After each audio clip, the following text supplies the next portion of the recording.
Right, okay, so here we have Lara here in a Hall of Fallen Glory. Now she is what I believe a play art, not like a fig art or figure arts is what I call them. So let's have a look at Lara and the detail of herself. Okay, so first of all, the ball joints is, I thought that they would go all the way up, but with the shoulder being there, it's kind of so if you look here, you cannot move it any higher. You can do it like that, but I'm guessing because it's proper articulation, you can't get your arm all the way up there. Okay, so first of all, the joints are quite easy to use, and her ball joints for her arm make a clicking sound. It's like I've just broken her arm. So as you can see from here, it works well. So this is the pose that you get within the box. Moving up and down, you can move her shoulder point, so you can move her forward. So it's a lot stiffer on this one that I found. Maybe just this one figure, but it's a lot stiffer on this side than it is on that one. Okay, so here you have, like, say, her belt, which goes all around for her shotgun. The detail on, say, trying to move her head, you can move to side, up and down, A, B, C, start. So you can move her head quite freely. The ponytail on the back can be moved up, or basically all around in a circle. You have the detail of her eyes, which you can see very well, and then you can see the detail just on her face. There is some dirt on her nose because she's been adventuring, and again here you have the necklace, which I'm guessing is the main thing, or one of the main things she wears during the game. The strap goes along, which holds onto her belt here, which is just to be able to put a shotgun in, or another one of her weapons that she gets. Okay, so the detail on is quite textured. If you ever have one of these and you get to have a feel of how the figure is, it's quite textured. So the trousers are quite like a rough sensation. Okay, so let's look back at Lara's upper body movement. So she has no movement, although when you look, there is a line that goes just under the bust and then under the back. So you can't move it left or right, so it looks like it's staying there, but giving you texture and the feeling that it's kind of like a material. Okay, so you can move her legs like so. Yeah. But the other one, you can't move that well because of the gun pouch. So we move her arm up, of her gun pouch there. So it takes a while because it feels so stiff. Now, when I hear that, I keep thinking it's going to break. So Lara can eventually do the splits but fall backwards. Okay, so we have the ball joints on the back, so they kind of click into place, but there are two joints. One, which are located here. So you can move her leg back like that. Now it's all twisted, so we can put her leg back. And then you can move it up, and then up again. So you can have it that way. Now, what I've just found is that I don't know if it's me moving it too much, but now rather than being able to do that, it just looks like she's just going to fall, and it looks like it feels like it's a bit hard. So it's just moving her legs back into play. Moving her thing. I found this a lot with the Megazord, that once the leg is moved, so now if I put it back into normal position, it'll just fall over. So I don't know if it's just how it is now it's all out, so just try and put it back in. It feels like it's just popped out, which is a bit weird. The joints are a bit not that great. If I'd known this, I probably would never have done that. So let's try and put it back in position.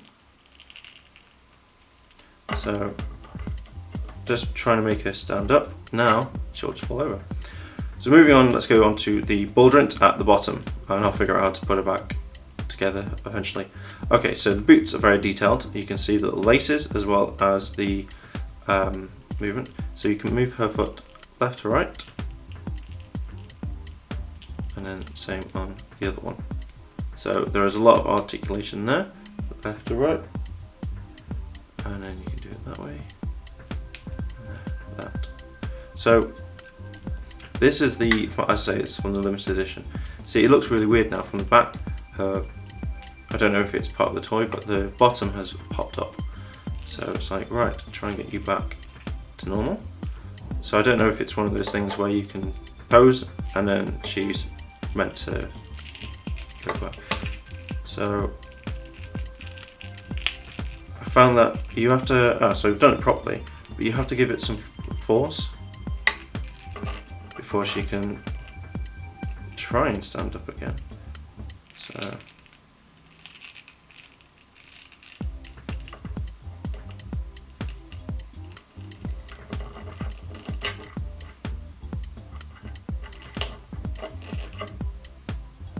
huzzah! Okay, so let's move on to the accessories that you get with Lara. This model, like most toys, you get kind of accessories to add on. So these are the accessories that you get, part of them. So first of all, you get different hands. Now these are to hold the different weapons. You get a gun, a shotgun, and I have got no idea what that's meant to be. Okay. So take that off, so you don't need it. Put it in the box.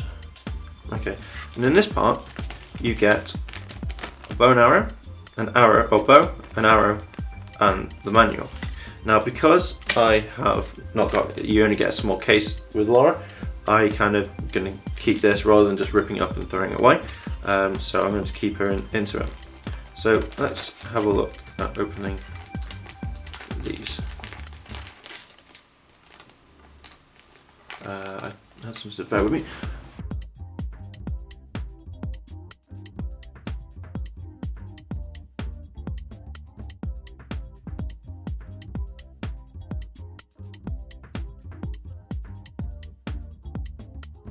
So let's have a look more in depth of what these are.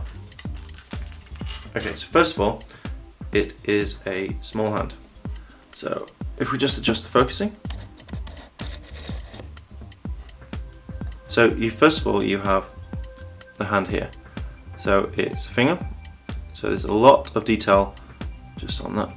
Just that. There we go. So you have the bandages, and it looks like she's wearing a ring, but I'm guessing it's just another bandage. And you can see, I'll have to see if I can take photos, but you can see that there's like the nail within the hand.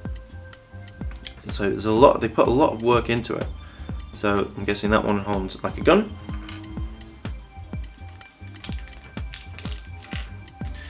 So the next hand, again, it's just a normal, I'm guessing it's the same hand that they used for this, but it holds a lot more for the weapons.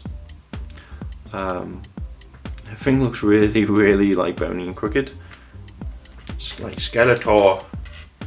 And then again here, again for the larger hand. So let's have a look at that. Now the weapons, let's have a look at them. So here we go, we have her gun. And it is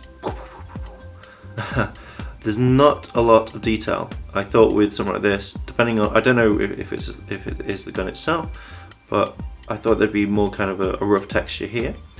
I guess obviously these wouldn't work because that's just silly, because it could break off quite easily.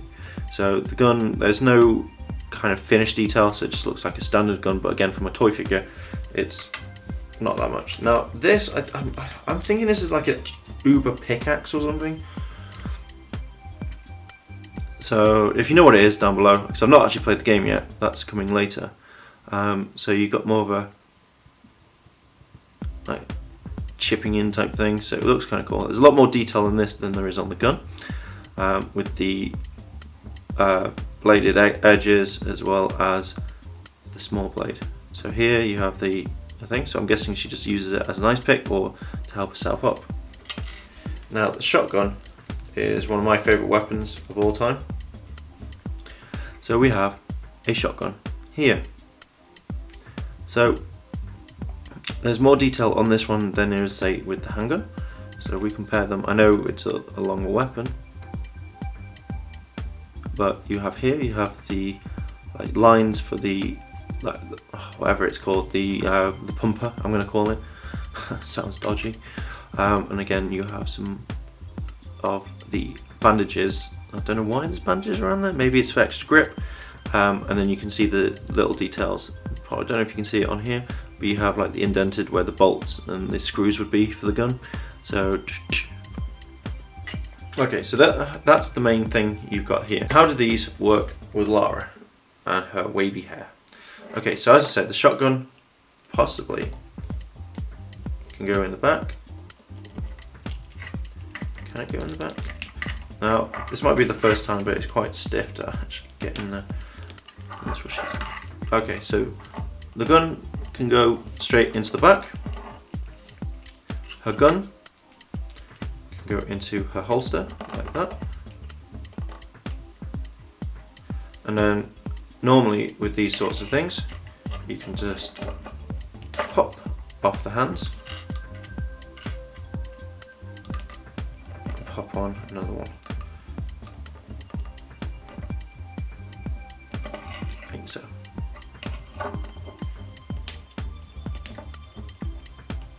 So yeah, so you can change hands at any time. Just pop them off, but we'll put her original hand back in. So there we go, we have that one. So how does she hold, say, a weapon like that?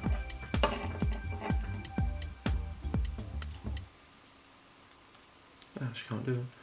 So let's put it in this one.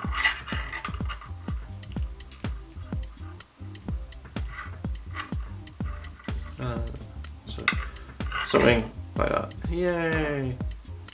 So you have something like that. Now what I think I do, does that move? Oh, I thought the thing moved. So you have Lara there. That was a really pointless one. Okay, so I like the fact that you can put the gun in the back and the gun in the holster there.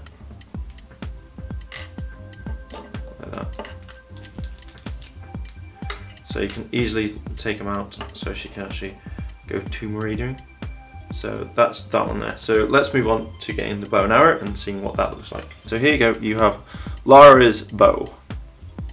Now it would have been cool if they put an actual string in here, but I'm guessing it could snap, but then again the plastic could do. So there's not a lot of pinging you can do, like pulling it back and firing the bow and arrow. But there is a lot of detail on the side, but it feels rough and ragged like you would do if you had to make this in the wild, or if you found it from an aborigine or whatever. Looking at the arrow, again there's a little bit of detail. You've got the piece of wood, which is probably when you pull it back, so it shoots by. The arrowhead looks like it's just been found and put on, so I'm guessing that's like in the game. And then you have the quiff at the end, you know, the feathers. It would have been nice if they put like many little feathers. That would be nice, like a texture, like you feel, but it's just all plastic. So those are the two things. This here is the instruction manual. So this tells you a little bit about it. So it's kind of reversed, but it just basically tells you in Japanese. Some parts are interchangeable, and it basically tells you where items go. So like the bow and arrow will tell you where to go on which hand, and then where it goes on Lara. So that's pretty much it for Lara herself. So in all, I like the figure. I don't think I'd go out my way buying it. It's something that is unique. For a collector, yes. I'm a massive Tomb Raider fan, but I've never been a big fan of collecting figures like this. The only ones I collected were the Super Sentais, but it's quite nice to have a different figure around. So yeah, it looks really nice. It's detailed, But for me personally, if I'd saw this separately rather than the game, I don't think I would have bought it from the shop. But again, I'm guessing if you had a better package, it would have looked nicer and would have kept all the stuff in. So she's now going to go live in the tin that comes with the game because I'm scared of losing all the parts for her. Okay guys, thank you very much for watching this review, and we're moving on to the art book next.